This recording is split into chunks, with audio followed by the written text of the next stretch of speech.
निवर्तन्ते तत्क्षां परमं।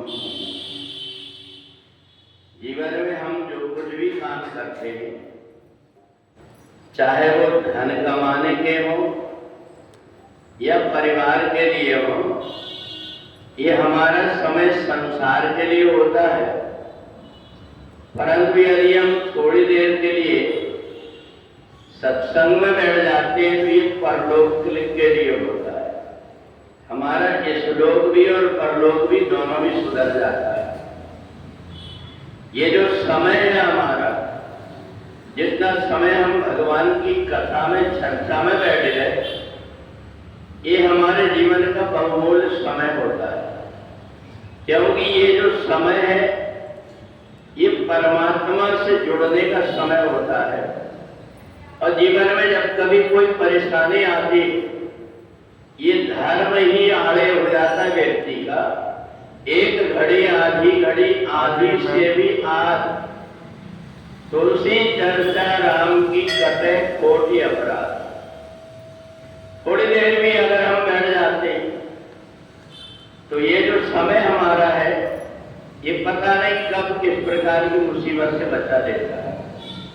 और संसार में वही व्यक्ति कीड़े मकोड़े बन करके जन्म लेता है जो संसार से जुड़ा हुआ होता है, परंतु जो परमात्मा से जुड़ा हुआ होता है उसका व्यवहार अलग होता है, उसकी वाणी अलग होती है। वो जब उसका रहन सहन होता है वो अलग ढंग का होता है। वो कभी भी कोई कार्य करता है तो दूसरों को मेरे से कोई कष्ट ना हो, इस बात का ध्यान रख करके करता है।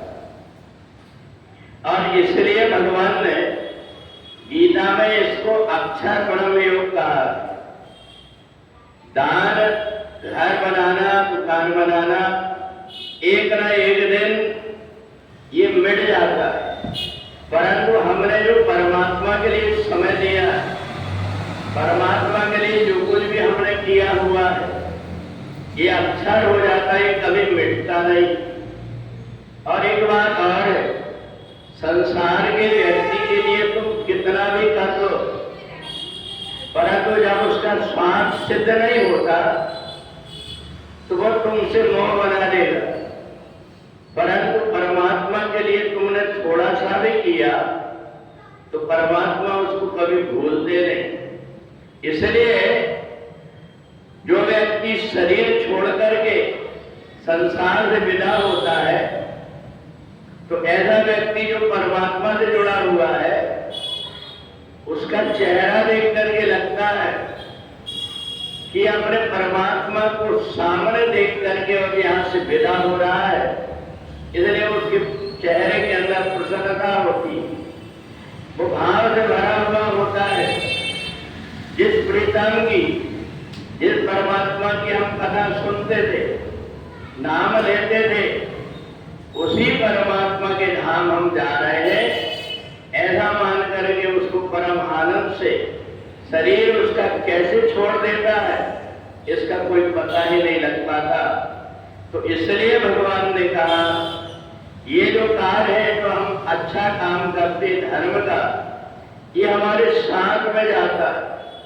और इसलिए जो व्यक्ति थोड़ा थोड़ा करके सत्संग में जो पुण्य को इकट्ठा करता है, इस पुण्य के कारण उसका इस लोक में भी सुख मिलता है। और जब शरीर छोड़ करके जाता है तो उसका परलोक भी सुधर जाता है। बोले वृंदावन बिहारी लाल